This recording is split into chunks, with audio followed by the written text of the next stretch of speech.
దేవుని నామానికి వందనాలండి. కూడి వచ్చిన సంఘస్థులకి, చుట్టాలకి, ఆత్మబంధువులకి నా వందనాలండి.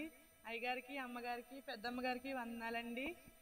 మీ అందరికీ తెలుసు డిసెంబర్ 16న ఎప్పుడు క్రిస్మస్ ప్రేయర్ పెట్టుకుంటామని. సాక్ష్యం ఏంటంటే అందరికీ తెలుసు, నా గురించి, మా హస్బెండ్ గురించి, పిల్లల గురించి ప్రత్యేకంగా చెప్పాల్సిన అవసరం లేదు. అయ్యగారు ఇచ్చిన అవకాశాన్ని వాడుకుంటున్నాను. ఎన్నోసార్లు బలహీనత వచ్చింది. చావు చివరి అంచుల వరకు వెళ్ళాను. అయిపోయింది అనుకున్న పరిస్థితుల నుంచి దేవుడు నన్ను ఎంతో ప్రేమించి, నన్ను విడిపించి, నన్ను రక్షించి ఇలా మీ ముందు నిలబెట్టి ఉన్నారండి. ఇంకా నిరుడైతే బలహీనతతో ఆపరేషన్ ఒకటి చేయించుకోవాల్సిన పరిస్థితి వచ్చింది. నాకు ఆపరేషన్ అంటే చాలా భయం అండి. ఆ టెన్షన్కి బీపీ పెరిగిపోయి చాలా అంటే చాలా భయపడిపోయాను. నా గుండె కొట్టుకునే వేగం నాకే తెలిసిపోయేది. అంత భయంతో చేయించుకున్నాను. ప్రభు కృప వల్ల చాలా తొందరగానే రికవర్ అయ్యానండి. ఇంకా పిల్లల చదువు విషయంలో నేను 10th వరకు ఇక్కడిక్కడే చదివించాను. ఇంటర్ నుంచి నేను దూరంగా పెట్టి చదివించాలని ఆశపడ్డానండి. ఆశ అయితే అందరూ పడతారు, కానీ కొన్ని ఆశలు అయితే తీరవు. నా భర్త కష్టం బట్టి, ఆయన మా మీద చూపించిన ప్రేమను బట్టి మేము అనుకున్న రీతిగా పిల్లల్ని నేను ఆశపడే చోట అయితే జాయిన్ చేశారండి. నౌజీన్ అయితే నేను అంత దూరం వేద్దాం అనుకోలేదు, కానీ దేవుడు మహాకృపను బట్టి తన్ను కూడా ఊహించిన రీతిగా మేము ఆశించినటువంటి కాలేజ్లోనే చేర్పించారండి. ఫస్ట్ ఇయర్లో మంచి మార్కులు వచ్చాయి మనోజ్కి. అదేవిధంగా సెకండ్ ఇయర్లో కూడా మంచి మార్కులు రావాలని మీరు ట్రై చేయండి. నౌజీ కూడా చాలా కష్టపడుతుంది. హాస్టల్లో అంటే చాలా ఇబ్బందులు ఉంటాయి. అవన్నీ తట్టుకుని నిలబడి ఇంకా దేవుడందు భయభక్తులతో ఉండాలి. అలానే చదువులో కూడా ముందుండాలి. మీరు అనుదిన ప్రార్థనలో పెట్టండి. ఇంకా ఇల్లు విషయంలోనండి, ఎవరింటికి వెళ్ళినా సరే అసలు నేను ఇల్లు కట్టుకుంటానా, నాకు అసలు ఇంట్లో ఉండే యోగ్యం ఉందా అని నేను చాలా అంటే చాలా బాధపడ్డానండి. డబ్బులు అయితే లేవని నేను చెప్పలేను, వస్తాయి వెళ్తాయి అంతే. నాకు అసలు ఇల్లు యోగం ఉందా అనుకున్నాను. చిన్న ఇల్లు అయినా కట్టుకోవాలని ఆశపడ్డానండి. అనుకోని రీతిగా నా భర్త అయితే పట్టించుకున్నాడంటే అది అసలు ఎవ్వరూ వంక పెట్టడానికి లేకుండా చేస్తారు ఏదైనా సరే. అలాగే నా ఆశ కూడా ప్రభు కృపను బట్టి తీర్చారండి. ఇంకా ఎన్నో ఉన్నాయి దేవుని మహాకృపను బట్టి. అసలు నా భర్త కూడా చాలా అంటే చాలా ఫేస్ చేశారు. మంచిగిలి చాలా చెడులు తెచ్చి నెత్తి మీద పెట్టుకున్నారు. ఎన్నో యాక్సిడెంట్లు, ఇబ్బందులు, ఇంకా చాలా చాలా. అవన్నీ దేవుడు మమ్మల్ని విడిపించి రక్షించి ఇలా మీ ముందు నిలబెట్టారండి. ఇదే పెద్ద సాక్ష్యం అండి. నా ఈ సాక్ష్యం దేవుడు దీవించిన కాక. నాగరాజు గారు కూడా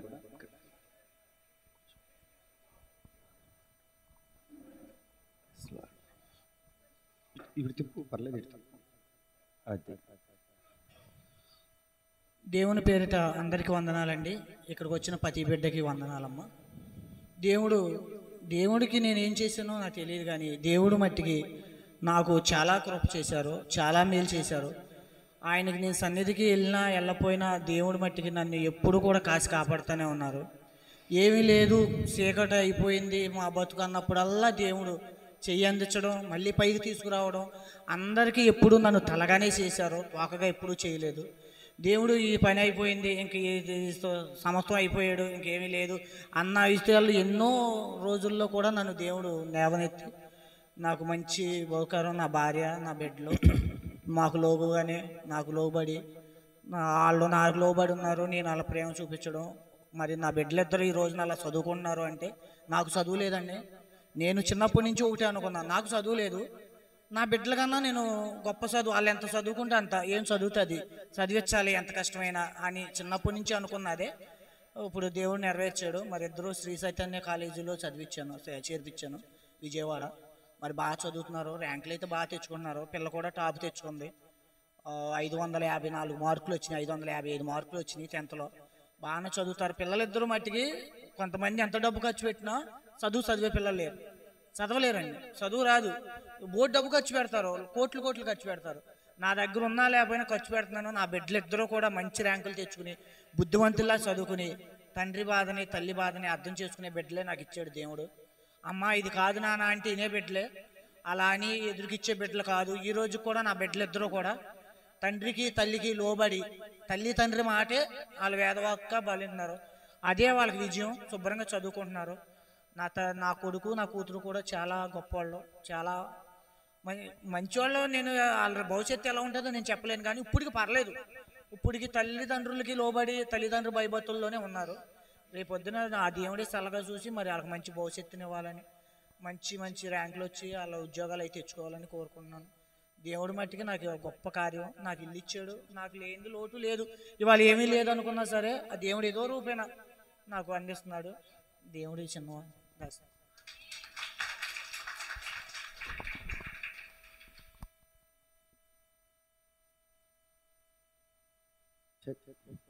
చక్కని సాక్ష్యాన్ని చెప్పినటువంటి మరి నాగరాజు గారికి అలాగే రమ్మ గారికి నా హృదయపూర్వక వందనాలు తెలియజేస్తున్నాను. God bless you all. దేవుడు వీరి కుటుంబాన్ని దీవించునుగాక, ఆశీర్వదించునుగాక, ఆశగల ప్రాణాన్ని దేవుడు తృప్తిపరచునుగాక. మరి వారి కుమారుడు కుమార్తె చదువుల్లో దేవుడు తన కృపని అనుగ్రహించునుగాక. మరి ముగింపు వరకు కూడా శ్రద్ధగా దేవుని వాక్యాన్ని వింటారని ఆశిస్తున్నాను. దేవునికి స్తోత్రం చెప్పండి. నా వైపు చూపించండి. అలా అల్లరి చేసినప్పుడు దేవునికి స్తోత్రం చెప్పండి గట్టిగా. హల్లెలూయా. చిక్కడు దొరకడు మాట్లాడినారా? ఇద్దరులో ఎక్కడన్నా ఎవరైనా చిక్కారా? ఎవరైనా దొరికారా? ఇద్దరు ఎలాంటి వారంటే బెస్ట్ కపుల్ అవార్డు ఎవరికైనా ఇవ్వాలి అని అంటే కోరుకులలో వీళ్ళిద్దరికి ఇవ్వాలి. కొట్రేసి అప్పట్లో దేవునికి స్తోత్రం. పైకి కోపంగా ఉంటారు కానీ హృదయం నిండా ప్రేమే. ఎవరికి ఏమైనా ఒకరిని విడిచి ఒకరు ఉండలేరు. ఆసురైతే కలిసి బతుకుతాం, ఆసురైతే కలిసి చచ్చిపోతాం అని ఒకసారి గురుగులు కూడా మింగేశారు. వేసారు నా ప్రాణం మీద తీసుకొచ్చారు. మామూలు కాదు. అంటే వాళ్ళు ఇప్పుడు భర్త చనిపోతే భార్య బతుకుద్ది, భార్య చనిపోతే భర్త బతుకుద్ది. కానీ వీళ్ళిద్దరు అలా కాదు, వీళ్ళ ప్రాణాలు పెనేసుకొని యేసు రక్త విజయం. అలా చెప్పాలంటే నేనేనో మరి ఆయన ఇబ్బందులు ఉన్నప్పుడు కూడుకుములు లేకుండా రోడ్లమ్మట స్కూటీ వేసుకుని ఒక్కదే ఎంత తిరిగిందో నిజంగా సహోదరిని నా తోడబుట్టిన అక్కగా భావించాను నేను. దేవునికి స్తోత్రం చెప్పండి గట్టిగా. నిజంగా వాక్యం ద్వారా నేను చాలా బలపడ్డానయ్యా. నిజంగా వాక్యం లేకపోతే నేను ఏమైపోతున్నానని ఎన్నోసార్లు నా దగ్గర చెప్తూ ఉంటారు. ఇల్లు విషయంలో కూడా బలిపెట్ట మీద ఉండి అక్క ఏం చేయను ప్రార్థన అంటే ఇదే మాట చెప్పేది, ఇల్లు కోసం చేయండి అయ్యా. నేను కూడా ప్రతి వారం ఇల్లు కోసం చేసేవాడిని. నా జీవితంలో కట్టుకోగలను అంటారా? నా జీవితంలో కట్టుకోగలను అంటారా? నిజంగా ఈ సమయంలో బాధ కలిగించాలని కాదు, కానీ ఎస్తేరమ్మ గారు చేసిన పరిచర్య కూడా ఆమె ఫలం వారి పిల్లల మీద ఉంది, దీవెన. దేవునికి స్తోత్రం చెప్పండి. ఎలా చెప్పగలనంటే మందిరానికి వచ్చే వాళ్ళందరూ విశ్వాసులు కాదు, రాని వాళ్ళందరూ అవిశ్వాసులు కాదు అంటాం. అలాగని మందిరానికి రావద్దని కాదు. ఆయనే అన్నారు రాకపోయినా దేవుడు నన్ను, ఎందుకంటే ఆయనలో ఉన్న నీతి, ఆయనలో ఉన్న యథార్థత, ఆయనలో ఉన్న మనస్తత్వాన్ని బట్టి దేవుడు కృప చూపిస్తున్నాడు. కానీ ప్రతి ఆదివారం మందిరానికి రావటం అనేది మీ కుటుంబానికి దీవెన, మీ కుటుంబానికి ఆశీర్వాదం. నిజంగా దర్శన వరం ఇచ్చాడు దేవుడు ఆయనకి. మీరు గనక లోక సంబంధమైన విడిచిపెట్టి దేవుని పాదాలు పట్టుకుని దేవుని సన్నిధిలో ఉంటే అసలు మీరు ఊహించిన దానికంటే అద్భుతమైన రీతిలో ఎత్తైన స్థలంలో ఉంచుతాడు మీ పిల్లల్ని. గట్టిగా చప్పలు కొడుతుంది అని మనం మహిమపడతాం. ఎందుకంటే మీరు చేసే పరిచర్య, మీరు చేసే భక్తి మీ పిల్లలకి దీవెనండి, మీ పిల్లలకి ఆశీర్వాదం. ఏంటంటే దర్శనం అంటే బాలసుందరరావు గారిని వీరు ఆహ్వానించారు, ప్రేమని ఏర్పాటు చేశారు.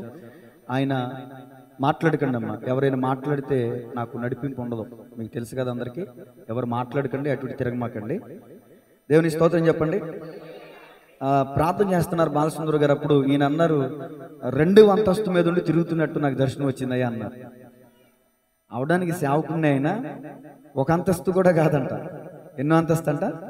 రెండో అంతస్తు మీద ఉండి తిరుగుతున్నట్టు ఒకసారి పని అంతా అయిన తర్వాత పైకి తీసుకెళ్ళాడు. అటు ఇటు తిప్పి మొత్తం చూపించాడు. ఏం గుర్తొచ్చింది అన్న?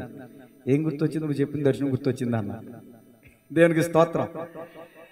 ఏం ఒక్కదానికే మీరు నాగరాజు గారిని పొగిడేస్తున్నారా, బొట్టలో పెట్టేస్తున్నారా? మీరు బొట్టలో పెడితే బొట్టలో కూర్చునే వ్యక్తి కాదైనా. తట్లో పెడితే బొట్టలో పెడితే తట్లో వచ్చేసే రకం ఆయన. దేవునికి స్తోత్రం చెప్పండి. ఒకసారి పాత మందిరం ఉన్నప్పుడు ఒక సహోదరి వచ్చింది, హాస్టల్లో పరిచయం అమ్మాయి. ఆ అమ్మాయి ఆ అమ్మాయి గురించి అసలు ఆయనకి తెలియదు. భోజనం చేస్తున్నాడు. ఏమంటే ఇందాడు ఆరాధన ఉన్నప్పుడు నాకేదో మబ్బు చీకటి కమ్మిందండి, మీకేదో శోధన రాబోతుంది అన్నాడు. సరిగ్గా మందిరానికి రావు కానీ నీకు దర్శనం వచ్చిందా అనుకున్న మనసులో ఉన్న మరి చెప్పుకోవాలిగా, ఒప్పుకోవాలిగా. ఆ రోజు సాయంత్రానికి వచ్చేసింది శోధన. ఆ అమ్మాయి మా ఇంటి దగ్గర ఉంటే మంచిది కదని ఆమె బైబిల్లో ఉన్న ఫోన్ నెంబర్ తీసి వాళ్ళకి ఫోన్ చేస్తే వాళ్ళు వచ్చేసారు. ఈ సంగతి తెలిసి ఆ అమ్మాయి మా చిన్ని గారి ఇంట్లోకి వెళ్ళిపోయి, సురేష్ అన్న ఇలా చేశాడు, నేను చచ్చిపోతా అంది. ఆ ఈదంతా వెళ్ళి అమ్మాయికి ఏమని అర్థమైంది? సురేష్ లేకపోతే చచ్చిపోతుందంట. అసలు ఎక్కడ సంబంధం ఉందా? ఇక అలా శోధన స్ప్రెడ్ అయిపోయింది. ఇక మామూలుగా జరగలేదు ఆ రోజు యుద్ధం. దేవుని మహాకృప. అప్పటి నుంచి నాగరాజు గారు ఏం చెప్పినా ఆచితూచి నేను ఆయన మాటను గౌరవిస్తాను. దేవుని స్తోత్రం చెప్పండి. మీ పట్ల దేవుని కృప ఉందండి. పడి లేచే అనుభవాలు సహజం, మానవులందరికీ పడి లేచిన అనుభవాలు ఉంటాయి. కానీ మీరు నిలబడాలని దేవుని సేవకుని నేను ఆశిస్తున్నాను. మీ కుటుంబానికి శుభం పలుకుతున్నాను. దేవుని మందిరంలో నాటబడిన ఒలివ చెట్టు వంటి కృప దేవుడు మీ కుటుంబానికి ఇచ్చును గాక. నూతన సంవత్సరంలోనైనా కుటుంబ సమేతంగా వస్తారని ఆశిస్తున్నాను. దేవుని స్తోత్రం చెప్పండి. చెప్పబడిన సాక్ష్యాన్ని బట్టి దేవునికి మహిమ కలుగును గాక. ఆప్ చేశాను. వాక్యంలోకి వెళ్దాం. ప్రార్థన.